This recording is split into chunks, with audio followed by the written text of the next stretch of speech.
Vamos trazer já o Antônio Lavareda para a tela aqui comigo para começarmos hoje, meu caro, pelo tema que marca a atual fase da disputa. Os debates eleitorais já começam a correr Brasil afora, ocorreram fim de semana passado, tem neste fim de semana, isso pelos estados, depois tem previsão de alguns debates presidenciais.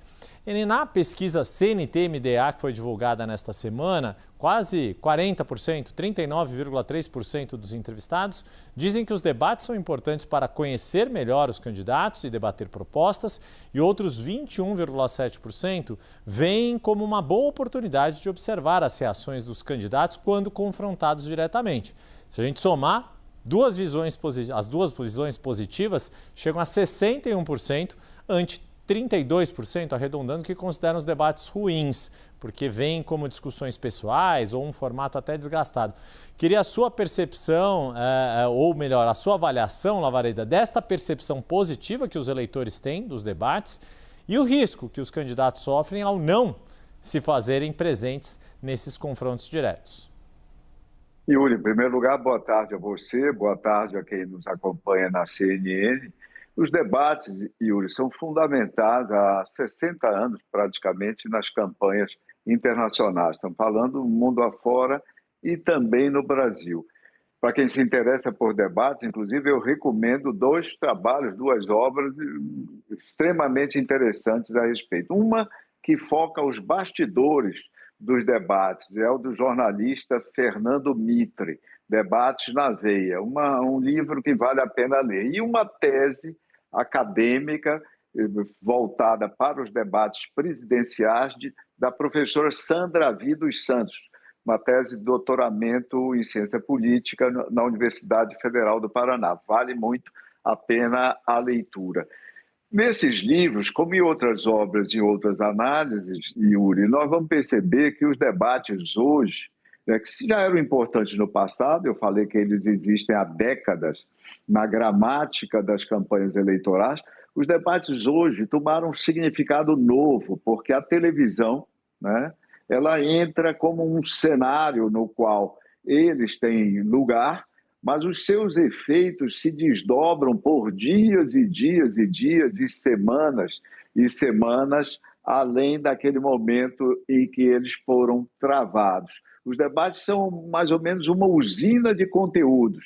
Desses debates saem cortes que são utilizados no WhatsApp, no TikTok, no Facebook, no Instagram, nas diversas plataformas, e eles ficam ecoando durante muito tempo e ajudando os eleitores a formarem suas percepções, suas avaliações. Óbvio que há eleitores que os acham negativos, você vê aí, Uri, 20,2%, dizem que acaba em discussões pessoais, que não contribuem com o país, acham que o formato é desgastado, alguns, 11,7%, porque não discutiria os temas em profundidade, mas os debates atraem atenção, dão o que falar, Yuri, como nós vimos, por exemplo, nas últimas eleições municipais. Ou seja, muita gente criticava a qualidade dos debates que tiveram lugar por exemplo, na disputa municipal, na disputa da Prefeitura de São Paulo, mas a audiência desses debates era elevadíssima, né? Tanto interesse eles despertavam. Os candidatos que não compareceram a debates, naturalmente, esses dados aí que você apresenta nesse gráfico na tela, vão ser, em alguma medida, penalizados, Gil. Nós não sabemos exatamente, nem podemos precisar em qual medida, mas só lembrando que em 2006, a campanha do presidente Lula, depois do primeiro turno, alguns membros da campanha até fizeram um meia-culpa e atribuindo ao não comparecimento ao último debate na televisão a passagem do ex-presidente Lula, que tinha uma larga, confortável dianteira, para o segundo turno. Mas é verdade. Também há presidentes que se elegeram sem comparecer aos debates. Fernando Henrique, em 1998, não compareceu a nenhum debate, mas teoricamente, esses dados que você apresenta nos mostram que é prejudicial, sim, para os candidatos não comparecerem a esses momentos tão aguardados pelos eleitores. A avaliação de risco de cada um e o quanto valoriza, né, o compromisso de prestar contas, né, ao eleitor. Lavareda, ainda seguindo com dados da CNT-MDA, a gente vai mostrar aqui o alinhamento entre as disputas estaduais e o tabuleiro nacional para abrir esta questão que volta e meia muita gente coloca. E a resposta está aqui. Os entrevistados foram perguntados em quem eles preferem votar para o governador dos seus estados. Quase 33%, um terço falando que votariam em algum candidato apoiado pela esquerda ou por Lula. 26%, um quarto, em algum candidato apoiado pela direita ou por Flávio Bolsonaro. 24% arredondando em um candidato independente. Minha pergunta, Lavareda, é o quanto esses números refletem o cenário da disputa nacional ou se eles revelam uma dinâmica própria. Tem uma razoável proporcionalidade, são os independentes que acabam se espalhando, talvez por não, em dúvida em relação às ofertas que estão no cenário nacional ou porque a polarização nacional é mais forte do que a polarização estadual. Olha, Yuri, esse é mais um conjunto de dados que nos mostra que aquela polarização acirrada, aquela bipolarização, na verdade, no país, não é tanto quanto frequentemente os analistas apontam. Não é bem assim. Há espaço, aparece aí 24,3%. Se você soma candidato apoiado por outro político, você chega a mais do que 30%, quase 31%. Há bastante espaço, não é, no eleitorado para candidatos independentes desses dois principais polos nos quais se divide e se confrontam na campanha eleitoral desse ano, como em 2022 e nos anos anteriores. Mas é importante nós lembrarmos que esse dado concerne, de respeito a uma percepção nacional do conjunto do eleitorado. E as disputas para governador, na verdade, naturalmente, se dão nos limites de cada estado. Então, esses percentuais nacionais, o total referente ao conjunto do país, ele termina descolado de boa parte da realidade, boa parte das 27 unidades da federação. Não é isso, Yuri? Então, de uma forma geral, nós podemos dizer o seguinte: onde o Bolsonaro é mais forte, o alinhamento com a candidatura do Bolsonaro, no caso do Flávio Bolsonaro, é muito importante. Exemplos regionais. O Sul, sobretudo, nós vamos ver daqui a pouco, na análise que você já anunciou das disputas estaduais, nós vamos ver como é que se processa. E, assim como no Nordeste, o apoio do presidente Lula e, por consequência, a vinculação, a identificação dos candidatos aos governos estaduais com a figura do presidente é extremamente importante. No Sudeste, isso já fica mais relativizado, e também no Norte. No Centro-Oeste, há também, embora não tanto quanto no Sul, um peso expressivo do bolsonarismo e, como tal, a preferência pelos vínculos com o ex-presidente. Yuri. Então, já que a gente está nesse contexto eleitoral em que muita promessa é feita, aqui toda promessa é cumprida, Lavareda. Então, vamos aqui olhar o índice CNN para o agregado da região sul. Vamos aqui para o nosso telão, abrir aqui o Magic Wall. A gente, só rapidamente, né? A gente sempre abre aqui pelo quadro presidencial, que tem uma relativa estabilidade. Então, já vou passar aqui para o cenário dos estados. Vamos de baixo para cima aqui, mais ao sul. Rio Grande do Sul, qual é o cenário de momento? Uma disputa bastante acirrada neste momento, aqui o número mais recente entre Luciano Zucco e Juliana Brizola, e o número mais recente fica, claro, pela disponibilidade de pesquisas na região, ambos com 26%.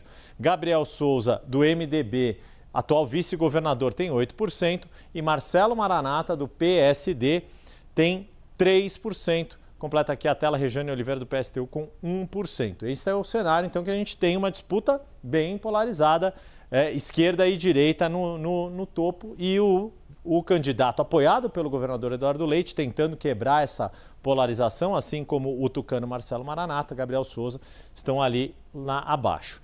Vou passar para mais um estado aqui, seguindo, né, como se a gente estivesse ali na BR-116, subindo desde o sul do país, agora em Santa Catarina. Ampla vantagem do governador Jorginho Melo, candidato à reeleição, com 54% dos votos totais. A gente está falando aqui de uma provável reeleição em primeiro turno pelos números de hoje. João Rodrigues, ex-prefeito de Chapecó, do PSD, tem 20%. Gelson Merizio, do PSB, vem aqui com 7%.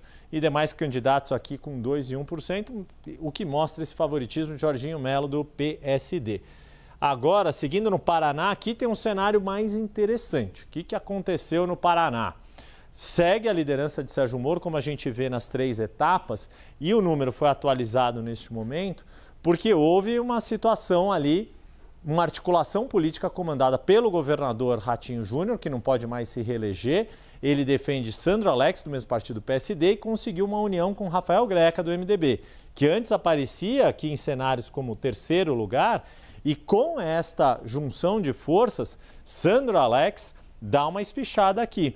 Quem acabou ficando aí apertado na situação, tinha uma situação um pouco mais confortável, era Requião Filho, do PDT, que aparecia na segunda colocação, mais próximo de Sérgio Moro. E agora a gente vê os 2 candidatos aqui numa disputa, ainda que Sérgio Moro, pelo PL, continue na liderança. Então, com esses 3 cenários, já dá para a gente, depois vou deixar aqui só na nossa home para eu voltar a conversar com o Lavareda. Tem muito do que você havia apontado, meu caro, no campo ali da direita, maior favoritismo numa região em que o bolsonarismo se tornou muito forte. Lá na região sul, que é tradição, na região sul, no Rio Grande do Sul, que é tradição dos gaúchos, uma disputa política aí ficando mais acirrada. Veja só, Yuri, a região sul é onde o PL tem candidatos nos 3 estados liderando a disputa.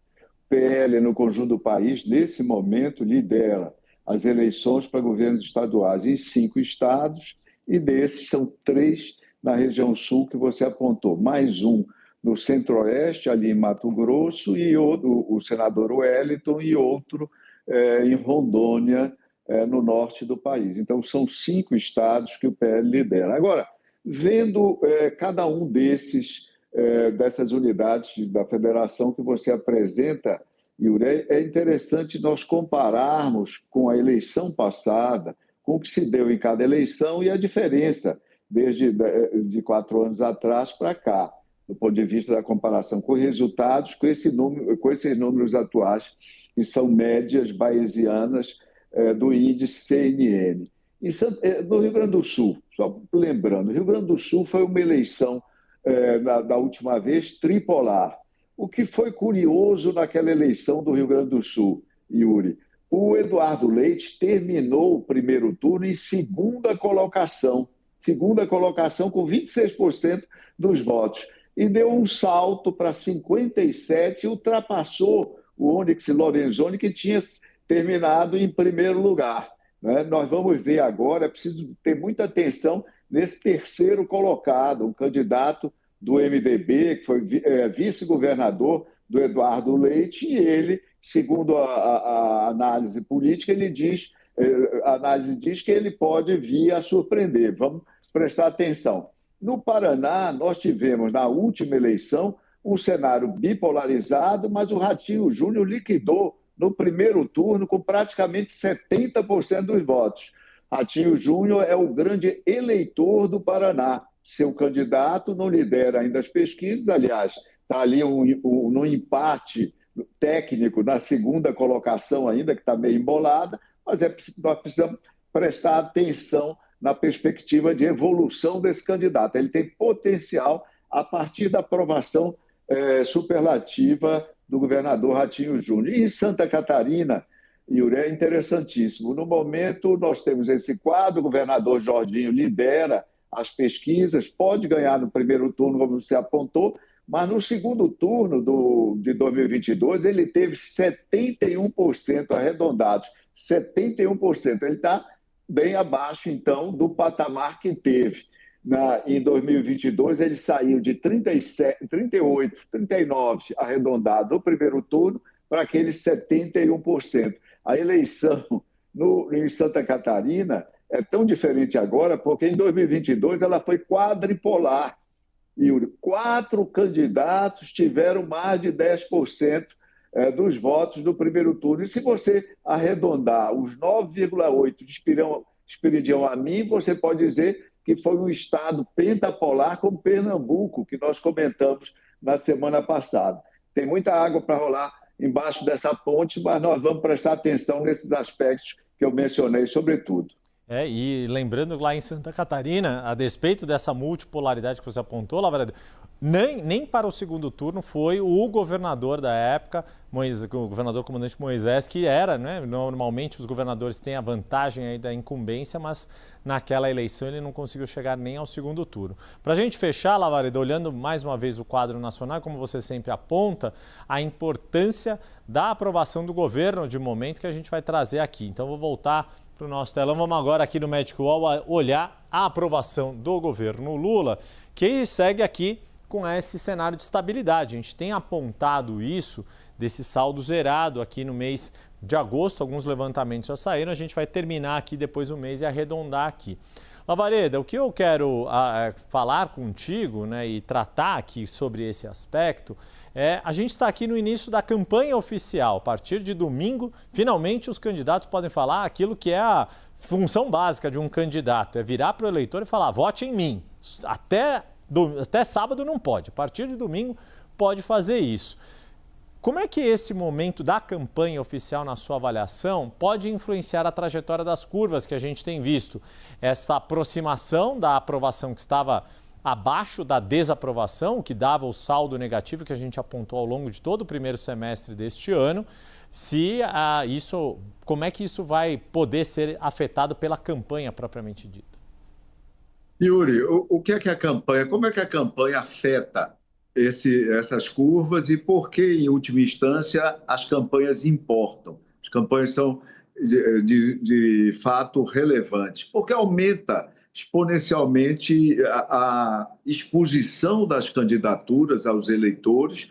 Isso leva também a maior interesse dos eleitores, dos candidatos, nas suas ideias, nas suas propostas. Os debates começam a acontecer, as sabatinas, como, por exemplo, a sabatina que a CNN tem realizado e outras emissoras vão avançando, e o nível de conhecimento dos candidatos vai ficando mais equilibrado, Yuri, porque hoje há uma assimetria enorme. Se você afasta Lula e Flávio Bolsonaro, todos os outros candidatos, nenhum deles é efetivamente conhecido por 50% dos eleitores. Eu estou dizendo efetivamente conhecido, não é aquela coisa de dizer conheço de ouvir falar, aquele conhecimento muito superficial. Então é isso, campanha é exposição, campanha é comparação, e você veja o seguinte, quando você aponta essa curva nossa do índice CNN de aprovação, tem um dado curioso aí que nós já comentamos anteriormente. O Lula tem aí 48, não é? 48. Já começou há algum tempo, e daqui para frente muito mais, a se correlacionar de forma bastante elevada a aprovação do Lula, a aprovação do incumbente, com a intenção de voto no incumbente, no caso o Lula, sobretudo no segundo turno. No nosso índice CNN, que nós vamos, em próximas rodadas, começar a apresentar o segundo turno também, se nós estivéssemos agora expostos, nós íamos ver que os 47% que Lula obtém no segundo turno, contra todos os candidatos, ele tem hoje. No índice CNN, 47 contra Flávio, 47 contra Zema, 47 contra Renan, contra Ronaldo Caiado, recua um ponto, 46%. Isso é praticamente o valor, o percentual da sua aprovação. Essas duas variáveis ficam bastante coladas. Então, nós vamos avançar na campanha, nível de conhecimento vai se elevar naturalmente, os eleitores prestando mais atenção. Esse triângulo das Bermudas vai ser cada vez mais relevante para produzir movimentos. Quais são os ângulos, os vértices desse triângulo? Como nós já lembramos aqui, INSS, Lulinha, Marcola envolvido, no outro ângulo, Master, Vorcaro, no outro ângulo, o fator Trump. E aí, quem conseguir atravessar esse triângulo menos afetado, obviamente vai ser beneficiado nos resultados finais. Lembrando, Yuri, antes de encerrar, o seguinte, Quem olha esses dados de pesquisa e acha que o jogo já está jogado, deve levar em conta um dado interessante que a Quest divulgou semana passada. Eu vou repetir em ritmo mais lento. 10% dos eleitores dizem que costumam definir mesmo para valer seu voto na última semana da eleição incluindo a véspera da eleição. E mais 10%, Yuri, dizem que costumam definir seu voto mesmo no dia da eleição, caminhando para a urna eletrônica ou até ali dentro da cabine. Então, pesquisa e o índice CNN, que é um agregado bayesiano dessas pesquisas, é ótimo para nós entendermos a marcha dos acontecimentos, mas está longe de ser prognóstico. Exatamente isso. Pesquisa não é prognóstico. O que é certo é que semana que vem, este prognóstico, não tem dúvida, estaremos aqui com o índice CNN. Toda semana eu converso com o sociólogo e cientista político Antônio Lavareda, maior especialista em eleições do Brasil. Lavareda, até a próxima. Até a próxima, Yuri.